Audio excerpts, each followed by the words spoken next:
ಸೋಲು ಗೊತ್ತಿದ್ದು ಮಹಿಳಾ ಮೀಸಲಾತಿ ಮಸೂದೆಗೆ ಮುಂದಾಗಿದ್ದೇಕೆ ಮೋದಿ? ಸೋಲಿನ ಹಿಂದಿರೋ ಮ್ಯಾಕ್ಸಿಮಮ್ ಲೆಕ್ಕಾಚಾರ ಏನಿದು? ಚಾಣಕ್ಯ ತಂತ್ರ. ಸೋತರು ಲಾಭ, ಗೆದ್ದರು ಲಾಭ, ಉಲ್ಟಾ ಹೊಡೆಯುತ್ತಾ ಅಮಿತ್ ಶಾ ಪ್ಲಾನ್. ಇದೇ ಈ ಹೊತ್ತಿನ ವಿಶೇಷ ಮಸೂದೆ ಮರ್ಮ. ನಾನು ಪ್ರಭುದೇವ್.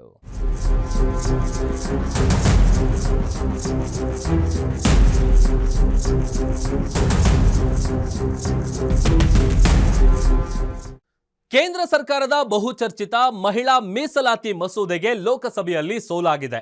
ವಿಪಕ್ಷಗಳು ಈ ಮಸೂದೆ ಸೋತಿದ್ದೇ ಒಳ್ಳೆಯದು ಅಂತಿದ್ರೆ, ಕೇಂದ್ರ ಸರ್ಕಾರ ಮಾತ್ರ ಇದು ಮಹಿಳೆಯರಿಗೆ ವಿಪಕ್ಷಗಳು ಮಾಡ್ತಿರೋ ಅವಮಾನ ಅಂತಿದೆ.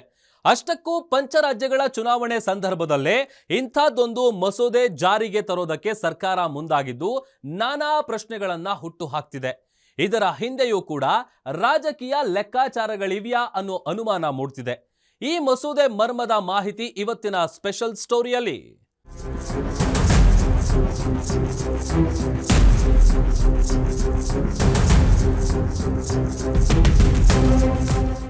महिलाओं को मिलने वाले इस अधिकार का जिसने विरोध किया, देश की महिलाओं ने उन्हें माफ नहीं किया है.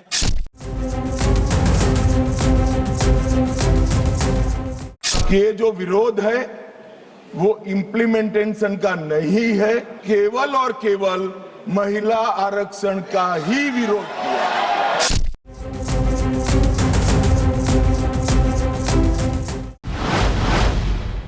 ಮಹಿಳಾ ಮೀಸಲಾತಿ ಮಸೂದೆಗೆ ಲೋಕಸಭೆಯಲ್ಲಿ ಸೋಲು.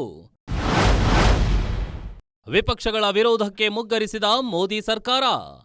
ಕೇಂದ್ರ ಸರ್ಕಾರದ ಬಹುನಿರೀಕ್ಷಿತ ಹಾಗೂ ಬಹುಚರ್ಚಿತ ಮಹಿಳಾ ಮೀಸಲಾತಿ ಮಸೂದೆಗೆ ಲೋಕಸಭೆಯಲ್ಲಿ ಸೋಲಾಗಿದೆ. ಮಸೂದೆ ಅಂಗೀಕಾರಕ್ಕೆ 326 ಮತಗಳು ಬೇಕಾಗಿದ್ವು. ಆದರೆ ಮಸೂದೆ ಪರವಾಗಿ 298 ಹಾಗೂ ಮಸೂದೆ ವಿರುದ್ಧ 230 ಮತಗಳು ಬಿದ್ದ ಕಾರಣ ಮಸೂದೆಗೆ ಸೋಲಾಗಿದೆ. ಆ ಮೂಲಕ ವಿಶೇಷ ಅಧಿವೇಶನದ ಉದ್ದೇಶ ಈಡೇರಿಲ್ಲ. ಈ ಕುರಿತು ಪ್ರತಿಕ್ರಿಯೆ ನೀಡಿರೋ ಪ್ರಿಯಾಂಕಾ ಗಾಂಧಿ ಇದು ಸರ್ಕಾರದ ಸೋಲು ಎಂದಿದ್ದಾರೆ.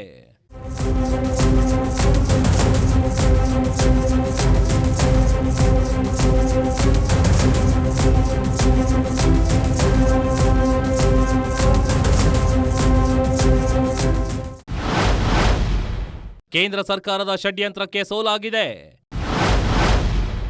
ಇದು ಸಂವಿಧಾನದ ದೇಶದ ಜಯ ಎಂದ ಪ್ರಿಯಾಂಕಾ ಗಾಂಧಿ. मैं ये कहना चाहूंगी कि कल जो हुआ वो लोकतंत्र के लिए एक बहुत बहुत बड़ी जीत रही. जो सरकार की साजिश थी संघीय ढांचे को बदलने की, लोकतंत्र को कमजोर करने की, उसको हराया गया, उसको रोका गया. ये संविधान की जीत थी, देश की जीत थी और विपक्ष की एकता की जीत थी. ಮಸೂದೆಗೆ ಲೋಕಸಭೆಯಲ್ಲಿ ಸೋಲಾಗಿದ್ದಕ್ಕೆ ಪ್ರತಿಕ್ರಿಯೆ ನೀಡಿರೋ ಸಂಸದೆ ಪ್ರಿಯಾಂಕಾ ಗಾಂಧಿ ಇದು ಕೇಂದ್ರ ಸರ್ಕಾರದ ಸೋಲು, ಪ್ರಜಾಪ್ರಭುತ್ವವನ್ನ ಬಲಹೀನಗೊಳಿಸಬೇಕು ಅಂದ್ಕೊಂಡ ಕೇಂದ್ರ ಸರ್ಕಾರದ ಷಡ್ಯಂತ್ರದ ಸೋಲು. ಆ ದೊಡ್ಡ ಷಡ್ಯಂತ್ರವನ್ನ ನಾವು ವಿಫಲಗೊಳಿಸಿದ್ದೇವೆ. ಇದು ದೇಶದ ಹಾಗೂ ಸಂವಿಧಾನದ ಜಯ ಎಂದಿದ್ದಾರೆ. ಆ ಮೂಲಕ ಮಸೂದೆಗೆ ಸೋಲಾಗಬೇಕು ಅನ್ನೋದೇ ವಿಪಕ್ಷಗಳ ಉದ್ದೇಶವಾಗಿತ್ತು ಅನ್ನೋದನ್ನ ಸ್ಪಷ್ಟಪಡಿಸಿದ್ದಾರೆ. ಆದರೆ ಕೇಂದ್ರ ಗೃಹ ಸಚಿವ ಅಮಿತ್ ಶಾ ಇದಕ್ಕೆ ಕೌಂಟರ್ ಕೊಟ್ಟಿದ್ದಾರೆ.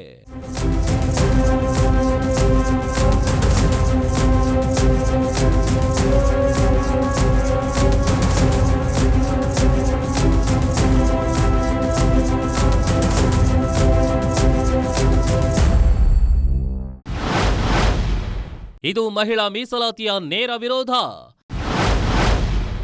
ವಿಪಕ್ಷಗಳಿಗೆ ಗೃಹ ಸಚಿವ ಅಮಿತ್ ಶಾ ಕೌಂಟರ್.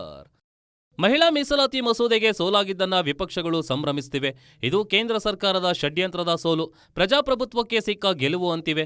ಆದರೆ ವಿಪಕ್ಷಗಳ ಮಾತಿಗೆ ಕೇಂದ್ರ ಗೃಹ ಸಚಿವ ಅಮಿತ್ ಶಾ ತಿರುಗೇಟು ನೀಡಿದ್ದಾರೆ. देश की जनता के सामने स्पष्ट करना चाहता हूं कि ये जो विरोध है वो इम्प्लीमेंटेशन का नहीं है, ये विरोध केवल और केवल महिला आरक्षण का ही विरोध किया. ವಿಪಕ್ಷಗಳ ಆರೋಪಕ್ಕೆ ತಿರುಗೇಟು ನೀಡಿರೋ ಕೇಂದ್ರ ಗೃಹ ಸಚಿವ ಅಮಿತ್ ಶಾ, ಇದು ಮಸೂದೆಯ ಅನುಷ್ಠಾನಕ್ಕಿರೋ ವಿರೋಧವಲ್ಲ, ಇದು ನೇರವಾಗಿ ಮಹಿಳಾ ಮೀಸಲಾತಿಗೆ ಮಾಡ್ತಿರೋ ವಿರೋಧ ಎಂದಿದ್ದಾರೆ. ಆ ಮೂಲಕ ವಿಪಕ್ಷಗಳ ಮೇಲೆ ನೇರವಾದ ರಾಜಕೀಯ ಬಾಣ ಪ್ರಯೋಗಿಸೋ ಯತ್ನ ಮಾಡಿದ್ದಾರೆ. ಆ ಮೂಲಕ ವಿಪಕ್ಷಗಳು ಕೇವಲ ಈ ಮಸೂದೆಯ ವಿರುದ್ಧವಲ್ಲ, ಮಹಿಳಾ ಮೀಸಲಾತಿಗೆ ವಿರುದ್ಧವಾಗಿವೆ ಅನ್ನೋ ಸಂದೇಶ ನೀಡೋ ಯತ್ನ ಮಾಡಿದ್ರು ಶಾ. ಅಷ್ಟಕ್ಕೂ 2023ರಲ್ಲಿಯೇ ಲೋಕಸಭೆಯಲ್ಲಿ ಅಂಗೀಕರಿಸಲಾದ ನಾರಿ ಶಕ್ತಿ ವಂದನ್ ಕಾಯ್ದೆ ಈಗಾಗಲೇ ಜಾರಿಗೆ ಬಂದಿದೆ. ಆದರೆ ಅದರ ಅನುಷ್ಠಾನ ಕ್ಷೇತ್ರ ಪುನರ್ವಿಂಗಡಣೆಯ ಮೇಲೆ ಅವಲಂಬಿತವಾಗಿದೆ. ಕ್ಷೇತ್ರ ಪುನರ್ವಿಂಗಡಣೆಯ ನಂತರವೇ ಮಹಿಳಾ ಮೀಸಲಾತಿಯನ್ನು ಜಾರಿಗೆ ತರಲಾಗುತ್ತದೆ ಅನ್ನೋದು ಮೂಲ ಕಾನೂನಿನಲ್ಲಿದೆ. ಇದನ್ನ ಬದಲಾಯಿಸಲು 131ನೇ ತಿದ್ದುಪಡಿ ಮಸೂದೆಯನ್ನ ಪರಿಚಯಿಸಲಾಗಿದೆ. ಈ ಕಾರಣಕ್ಕೆ ಕ್ಷೇತ್ರ ಪುನರ್ವಿಂಗಡಣೆ 2011ರ ಜನಗಣತಿ ಆಧಾರವಾಗಿರುತ್ತೆ ಹಾಗೂ 33% ಮಹಿಳಾ ಮೀಸಲಾತಿ ಒಳಗೊಂಡಿರಬೇಕು. ಆದರೆ ಇದೇ ಮಸೂದೆಗೆ ಈಗ ಸೋಲಾಗಿದೆ. ಅತ್ತ ಪ್ರಧಾನಿ ಮೋದಿ ಕೂಡ ಈ ಮಸೂದೆಗೆ ವಿರೋಧ ಮಾಡದಂತೆ ಎಚ್ಚರಿಕೆ ನೀಡಿದ್ರು. महिलाओं को मिलने वाले इस अधिकार का जिसने विरोध किया है, जिसने विरोध किया है, देश की महिलाओं ने उन्हें माफ नहीं किया है. उनका हाल बुरे से बुरा किया है. ಈ ಮಹಿಳಾ ಮೀಸಲಾತಿ ಮಸೂದೆ ಮಂಡನೆಯಾಗುವ ಮುಂಚೆಯೇ ಇದಕ್ಕೆ ವಿಪಕ್ಷಗಳು ವಿರೋಧ ಮಾಡಬಾರದು ಅಂತ ಪ್ರಧಾನಿ ಮೋದಿ ಎಚ್ಚರಿಕೆ ನೀಡಿದ್ರು. ಈ ಬಗ್ಗೆ ಮಾತನಾಡಿದ ನಮೋ, ಇತಿಹಾಸದಲ್ಲಿ ಯಾರ್ಯಾರು ಮಹಿಳಾ ಮೀಸಲಾತಿಗೆ ವಿರೋಧ ಮಾಡಿದರೋ ಅಂಥವರನ್ನ ಮಹಿಳೆಯರು ಯಾವತ್ತೂ ಕ್ಷಮಿಸಿಲ್ಲ. ಆ ವ್ಯಕ್ತಿಗಳ ಸ್ಥಿತಿ ತುಂಬಾ ಅಧೋಗತಿಗೆ ತಲುಪಿದೆ ಅಂತ ಎಚ್ಚರಿಸಿದ್ರು ಪ್ರಧಾನಿ ಮೋದಿ. ಇದೆಲ್ಲದರ ಹೊರತಾಗಿ ಕೂಡ ಈ ಮಹಿಳಾ ಮೀಸಲಾತಿ ಬಿಲ್ಗೆ ಲೋಕಸಭೆಯಲ್ಲಿ ಸೋಲಾಗಿದೆ. ಈಗ ಈ ಮಸೂದೆ ಅಂಗೀಕಾರವಾಗದಿದ್ರೆ 2023ರ ಮೂಲ ಕಾನೂನು ಬದಲಾಗದೆ ಉಳಿಯುತ್ತೆ. ಇದರರ್ಥ ಮುಂದಿನ ಜನಗಣತಿ ಮತ್ತು ನಂತರದ ಗಡಿ ನಿರ್ಣಯದ ನಂತರವೇ ಮಹಿಳಾ ಮೀಸಲಾತಿ ಜಾರಿಗೆ ಬರುತ್ತೆ. ಚುನಾವಣಾ ತಜ್ಞರ ಪ್ರಕಾರ ಇದು 2034ರ ಚುನಾವಣೆಯಲ್ಲಿ ಅಥವಾ ನಂತರ ಜಾರಿಗೆ ತರಬಹುದು. ಇನ್ನು ಮಹಿಳಾ ಮೀಸಲಾತಿ ಬಿಲ್ ಅನ್ನ ಕ್ಷೇತ್ರ ಮರು ವಿಂಗಡಣೆಯ ಜೊತೆ ಜೋಡಿಸಿ ಜಾರಿಗೆ ತರಲು ಮುಂದಾಗಿದ್ದಕ್ಕೆ ಲೋಕಸಭಾ ವಿಪಕ್ಷ ನಾಯಕ ರಾಹುಲ್ ಗಾಂಧಿ ಟೀಕಿಸಿದ್ದಾರೆ.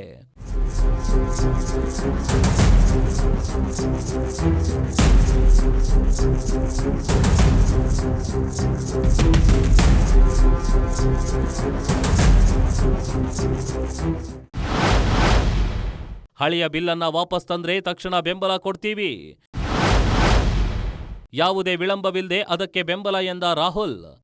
ಮಹಿಳಾ ಮೀಸಲಾತಿ ಮಸೂದೆಯನ್ನ ಕ್ಷೇತ್ರ ಪುನರ್ವಿಂಗಡಣೆಯ ಜೊತೆ ಸೇರಿಸಿ ಜಾರಿಗೆ ತರೋಕೆ ಮುಂದಾಗಿರುವುದಕ್ಕೆ ಲೋಕಸಭಾ ವಿಪಕ್ಷ ನಾಯಕ ರಾಹುಲ್ ಕಿಡಿಕಾರಿದ್ದಾರೆ.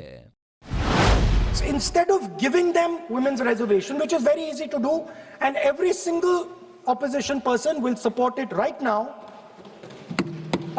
bring that old bill back right now, and we will help you pass it for implementation from this second.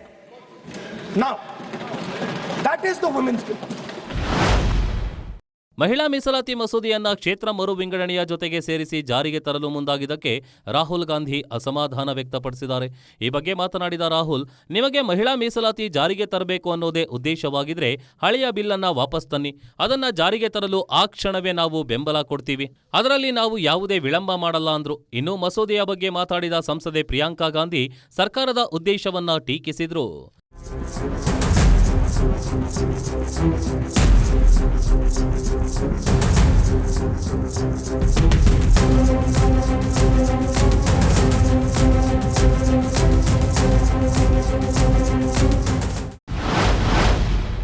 ಮಸೂದೆಯಿಂದ ಮಹಿಳೆಯರ ಕಣ್ಣಿಗೆ ಮಣ್ಣೆರಚೋಕೆ ಸಾಧ್ಯವಿಲ್ಲ,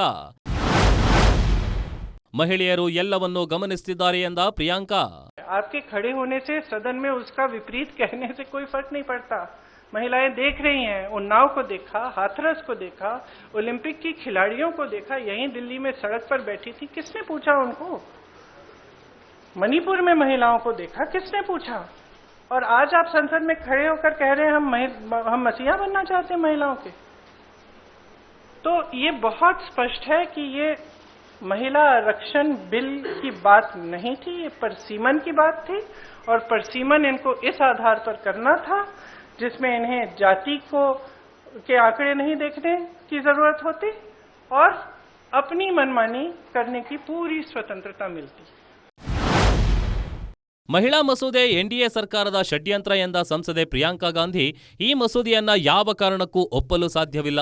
ನೀವು ಮಹಿಳೆಯರ ಜೊತೆ ಯಾವ ರೀತಿ ನಡೆದುಕೊಂಡಿದ್ದೀರಾ ಅನ್ನೋದನ್ನ ದೇಶ ನೋಡಿದೆ. ಕೇವಲ ಸಂಸತ್ತಿನಲ್ಲಿ ನಿಂತು ಭಾಷಣ ಮಾಡೋದ್ರಿಂದ ಅದನ್ನ ಬದಲಾಯಿಸೋಕೆ ಸಾಧ್ಯವಿಲ್ಲ. ಈಗಿನ ಮಹಿಳೆಯರು ಎಲ್ಲವನ್ನೂ ಕೂಡ ಗಮನಿಸ್ತಿರ್ತಾರೆ. ಮಹಿಳಾ ಮೀಸಲಾತಿಯ ಹೆಸರಲ್ಲಿ ಕ್ಷೇತ್ರ ಪುನರ್ವಿಂಗಡಣೆ ನಡೆಸೋದು, ಹಾಗೆ ತಮಗೇನು ಬೇಕೋ ಅದನ್ನ ಮಾಡೋದು ಈ ಸರ್ಕಾರದ ಉದ್ದೇಶವಾಗಿತ್ತು ಅಂದ್ರು ಪ್ರಿಯಾಂಕಾ ಗಾಂಧಿ. ಆದರೆ ಕ್ಷೇತ್ರ ಪುನರ್ವಿಂಗಡಣೆಯಿಂದ ದಕ್ಷಿಣ ಭಾರತಕ್ಕೆ ಅನ್ಯಾಯವಾಗುತ್ತೆ ಅನ್ನೋ ಮಾತನ್ನ ಕೇಂದ್ರ ಗೃಹ ಸಚಿವ ಅಮಿತ್ ಶಾ ಅಲ್ಲಗಳೆದಿದ್ದಾರೆ.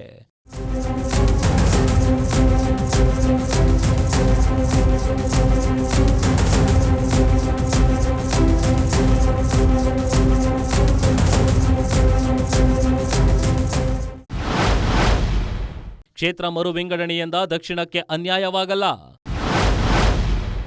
ಈ ಆರೋಪ ಕೇವಲ ವಿಪಕ್ಷಗಳ ಸೃಷ್ಟಿ ಎಂದ ಅಮಿತ್ ಶಾ. कर्नाटक, आंध्र प्रदेश, तेलंगाना, तमिलनाडु और केरला, 4-5 राज्यों का जो काल्पनिक एक दक्षिण उत्तर करा है, इसके 5 राज्य है, उसकी 543 सीटों में अभी स्ट्रेंथ है 129. अब ये 129 जो स्ट्रेंथ है 543 के प्रतिशत निकालते हैं तो 23.76% वृद्धि है. अब 50% वृद्धि कर जब ये 5 राज्यों की सीटों का हम आवंटन करते हैं तो 129 से बढ़कर 195 होती है. 129 के बढ़कर सीटें 195 होगी, जिसका 816 में प्रतिशत भार निकालते हैं तो 23.87 आएगा. तो पहले 23.76 था और अब थोड़ा सा बढ़कर 23.87 होगा. इसलिए मैं कह रहा हूं किसी का नुकसान नहीं. ಕ್ಷೇತ್ರ ಮರು ವಿಂಗಡಣೆಯಿಂದ ದಕ್ಷಿಣದ ರಾಜ್ಯಗಳಿಗೆ ಅನ್ಯಾಯವಾಗುತ್ತೆ ಅನ್ನೋ ಆರೋಪವನ್ನ ಕೇಂದ್ರ ಗೃಹ ಸಚಿವ ಅಮಿತ್ ಶಾ ತಳ್ಳಿ ಹಾಕಿದ್ದಾರೆ. ಈ ಬಗ್ಗೆ ಮಾತಾಡಿದ ಕೇಂದ್ರ ಸಚಿವ ಶಾ, ಪ್ರಸ್ತುತ ಕರ್ನಾಟಕ, ಆಂಧ್ರ, ತೆಲಂಗಾಣ, ತಮಿಳುನಾಡು, ಕೇರಳ ಈ 5 ರಾಜ್ಯಗಳು ಒಟ್ಟು 129 ಲೋಕಸಭಾ ಸ್ಥಾನಗಳನ್ನು ಹೊಂದಿದ್ದು, ಲೋಕಸಭೆಯಲ್ಲಿ ಅವುಗಳ ಪ್ರಾತಿನಿಧ್ಯ 23.74ರಷ್ಟಿದೆ. ಕ್ಷೇತ್ರ ಮರು ವಿಂಗಡಣೆ ಬಳಿಕ ಈ 5 ರಾಜ್ಯಗಳ ಲೋಕಸಭಾ ಸ್ಥಾನಗಳ ಸಂಖ್ಯೆ 195ಕ್ಕೇರಲಿದ್ದು, ಆಗಲೂ ಸಹ ಈ ರಾಜ್ಯಗಳ ಲೋಕಸಭಾ ಪ್ರಾತಿನಿಧ್ಯ 23.87ರಷ್ಟು ಇರಲಿದೆ. ಹೀಗಾಗಿ ಕ್ಷೇತ್ರ ಪುನರ್ ವಿಂಗಡಣೆಯಿಂದ ದಕ್ಷಿಣದ ರಾಜ್ಯಗಳ ಪ್ರಾತಿನಿಧ್ಯ ಕುಸಿಯಲಿದೆ ಅನ್ನೋ ವಿಪಕ್ಷಗಳ ಆರೋಪದಲ್ಲಿ ಹುರುಳಿಲ್ಲ ಎಂದಿದ್ದಾರೆ.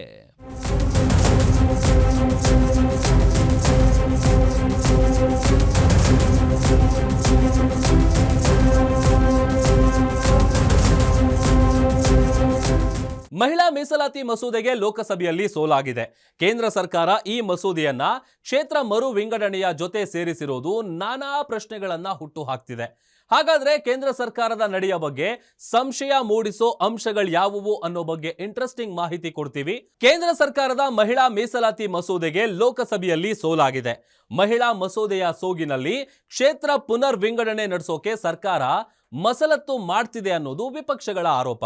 ಅಷ್ಟಕ್ಕೂ ವಿಪಕ್ಷಗಳ ಆರೋಪದಲ್ಲಿ ಹುರುಳಿದ್ಯಾ? ಕೇಂದ್ರ ಸರ್ಕಾರ ಈ ವಿಷಯದಲ್ಲಿ ರಾಜಕೀಯ ಮಾಡ್ತಿದ್ಯಾ ಅನ್ನೋ ಅನುಮಾನ ಮೂಡಿಸೋ ಅಂಶಗಳ್ಯಾವುವು ಅನ್ನೋ ಕುರಿತ ಕಂಪ್ಲೀಟ್ ಡೀಟೇಲ್ಸ್ ಇಲ್ಲಿದೆ ನೋಡಿ.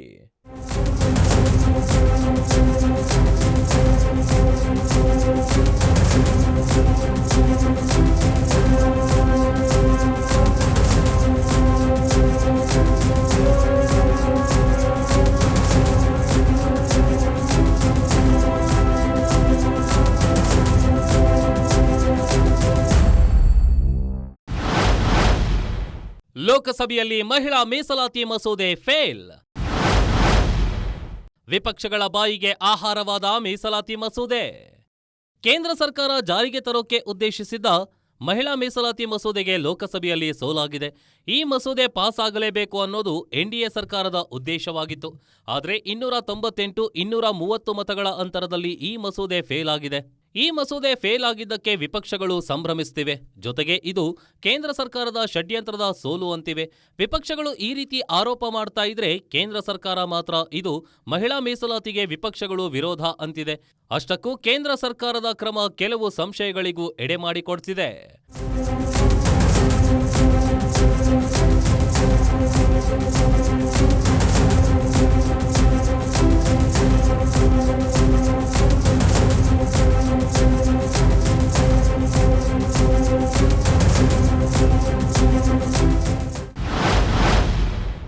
ಮಸೂದೆ ಪಾಸಾಗಲ್ಲ ಅನ್ನೋದು ಕೇಂದ್ರ ಸರ್ಕಾರದ ಅರಿವಿಗಿತ್ತು.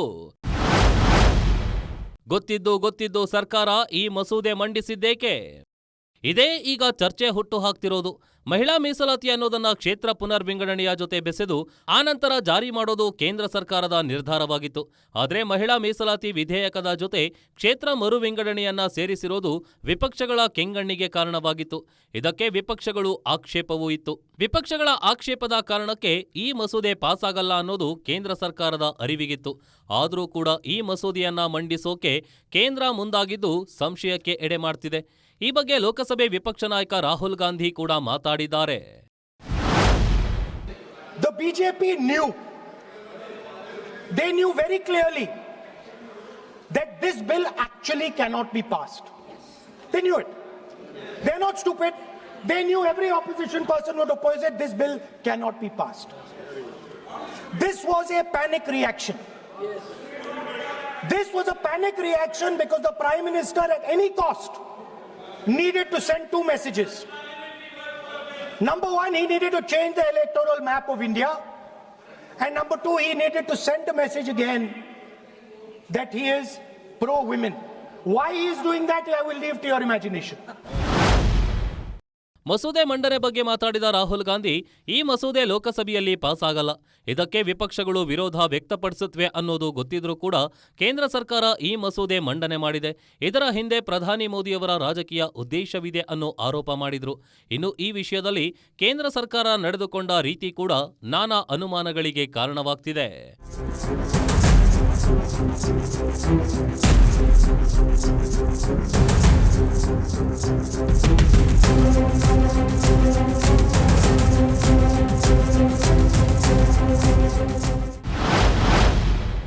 ಏಕಪಕ್ಷೀಯವಾಗಿ ಮಸೂದೆ ಮಂಡಿಸಿದ ಸರ್ಕಾರ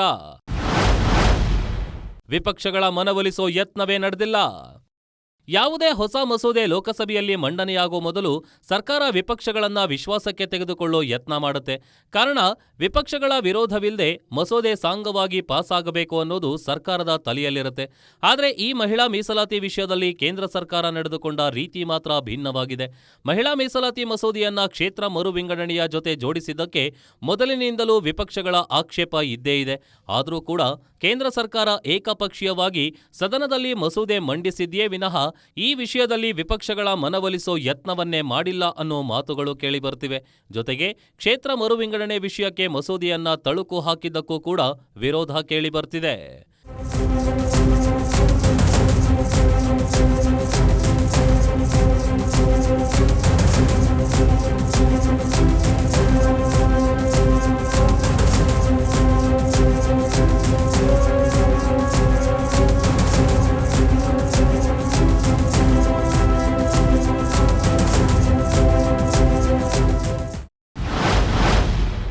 ಮಹಿಳಾ ಮೀಸಲಾತಿ ಮಸೂದೆಗೆ ಕ್ಷೇತ್ರ ಮರು ವಿಂಗಡಣೆಯ ಲಿಂಕ್,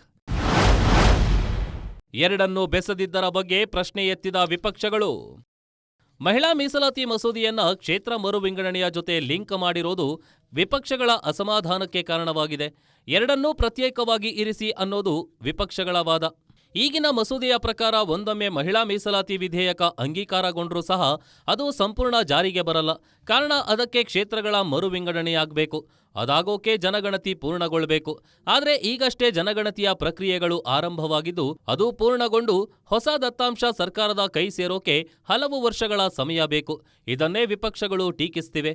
ಇನ್ನು ಅನೇಕ ರಾಜ್ಯಗಳ ವಿಧಾನಸಭೆಗೆ ಚುನಾವಣೆ ನಡೀತಿರೋ ಸಮಯದಲ್ಲೇ ಕೇಂದ್ರ ಸರ್ಕಾರ ತರಾತುರಿಯಲ್ಲಿ ಮಸೂದೆ ಮಂಡನೆಗೆ ಮುಂದಾಗಿರೋದು ಇನ್ನೊಂದು ಅನುಮಾನ ಮೂಡಿಸ್ತಿದೆ.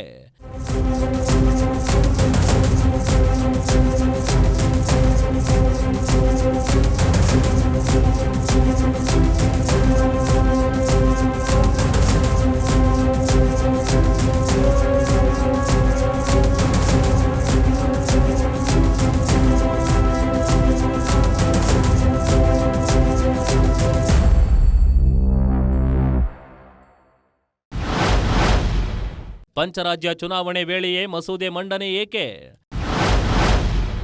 ಮಸೂದೆ ಮಂಡನೆ ಹಿಂದಿದೆಯಾ ರಾಜಕೀಯ ಲೆಕ್ಕಾಚಾರ? ಎಲ್ರಿಗೂ ಗೊತ್ತಿರೋ ಹಾಗೆ ಈ ಏಪ್ರಿಲ್ ತಿಂಗಳಲ್ಲಿ ಬಿಸಿಲಿನ ಕಾವು ಎಷ್ಟು ಹೆಚ್ಚಾಗಿದೆಯೋ ಅದೇ ರೀತಿಯ ಹಲವೆಡೆ ಚುನಾವಣಾ ಕಾವು ಕೂಡ ಹೆಚ್ಚಾಗಿದೆ. ಈಗಾಗಲೇ ಅಸ್ಸಾಂ, ಕೇರಳ ಹಾಗೂ ಪುದುಚೇರಿಯಲ್ಲಿ ಚುನಾವಣೆ ಪೂರ್ಣಗೊಂಡಿದ್ದು, ತಮಿಳುನಾಡಿನಲ್ಲಿ ಏಪ್ರಿಲ್ 23 ಹಾಗೂ ಪಶ್ಚಿಮ ಬಂಗಾಳದಲ್ಲಿ ಏಪ್ರಿಲ್ 23 ಹಾಗೂ 29ರಂದು ಚುನಾವಣೆಗಳು ನಡೆಯಲಿವೆ. ಮೇ 4ಕ್ಕೆ ಫಲಿತಾಂಶ ಪ್ರಕಟವಾಗಲಿದೆ. ಆದರೆ ಇಲ್ಲೇ ಇರೋದು ಟ್ವಿಸ್ಟ್. ಪಶ್ಚಿಮ ಬಂಗಾಳ ಹಾಗೂ ತಮಿಳುನಾಡಿನಲ್ಲಿ ಮಹಿಳಾ ಮತದಾರರ ಸಂಖ್ಯೆ ಹೆಚ್ಚಿದ್ದು, ಅನೇಕ ಕ್ಷೇತ್ರಗಳಲ್ಲಿ ಮಹಿಳಾ ಮತದಾರರು ನಿರ್ಣಾಯಕರಾಗಿದ್ದಾರೆ. ಇದೇ ಕಾರಣಕ್ಕೆ ಮಹಿಳಾ ಮೀಸಲಾತಿ ಮಸೂದೆ ಮಂಡಿಸಲು ಕೇಂದ್ರ ಸರ್ಕಾರ ಮುಂದಾಯ್ತಾ ಅನ್ನೋ ಸಂಶಯ ಮೂಡ್ತಿದೆ. ಯಾಕಂದ್ರೆ ಈ ಮಸೂದೆಗೆ ವಿಪಕ್ಷಗಳು ವಿರೋಧ ಮಾಡುತ್ತವೆ. ಈ ಮಸೂದೆ ಲೋಕಸಭೆಯಲ್ಲಿ ಪಾಸ್ ಆಗಲ್ಲ ಅನ್ನೋದು ಸರ್ಕಾರಕ್ಕೆ ಗೊತ್ತಿದೆ. ಆದರೂ ಕೂಡ ಮಸೂದೆಯನ್ನ ಮಂಡಿಸಿ ಅದು ಬಿದ್ದು ಹೋದ್ಮೇಲೆ ವಿಪಕ್ಷಗಳು ಮಹಿಳಾ ಮೀಸಲಾತಿಗೆ ವಿರೋಧ ಮಾಡ್ತಿದ್ದಾರೆ ಅಂತ ಪ್ರಚಾರ ಮಾಡೋ ಪ್ಲಾನ್ ಕೇಂದ್ರ ಸರ್ಕಾರದ ಗೊತ್ತಿಲ್ಲ. ಆದರೆ ಕಾಂಗ್ರೆಸ್ ಸಂಸದೆ ಪ್ರಿಯಾಂಕಾ ಗಾಂಧಿ ಮಾತ್ರ ಇದೇ ಸಂಶಯ ವ್ಯಕ್ತಪಡಿಸಿದ್ದಾರೆ. तो ये साफ है कि उन्होंने सोचा चलो पारित हो जाएगा तो जीत, पारित नहीं होगा तो हम हर नेता के सामने बाकी पार्टियों को महिला विरोधी कहकर महिलाओं के मसीहा बन जाएंगे.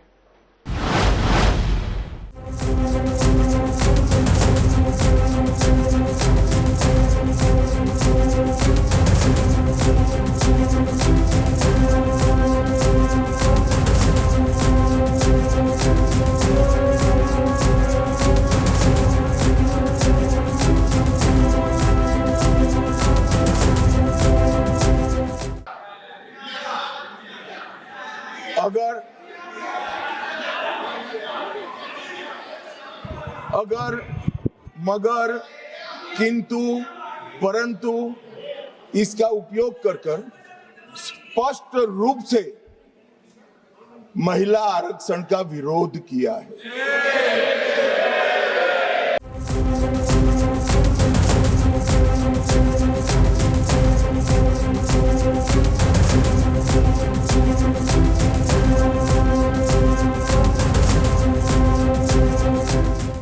ಒಟ್ನಲ್ಲಿ ಬಿಜೆಪಿಯ ಈ ಚಾಣಕ್ಯ ತಂತ್ರ ಕೆಲಸ ಮಾಡುತ್ತಾ ಇಲ್ವಾ ಅನ್ನೋದನ್ನ ಮುಂಬರೋ 2 ರಾಜ್ಯಗಳ ಚುನಾವಣಾ ಫಲಿತಾಂಶ ಸಾರಿ ಹೇಳಲಿವೆ. ಇದಾಗಿತ್ತು ಈ ಹೊತ್ತಿನ ವಿಶೇಷ. ನೋಡ್ತಾ ಇರಿ ಗ್ಯಾರಂಟಿ ನ್ಯೂಸ್, ಸುದ್ದಿ ಖಚಿತ, ನ್ಯಾಯ ನಿಶ್ಚಿತ.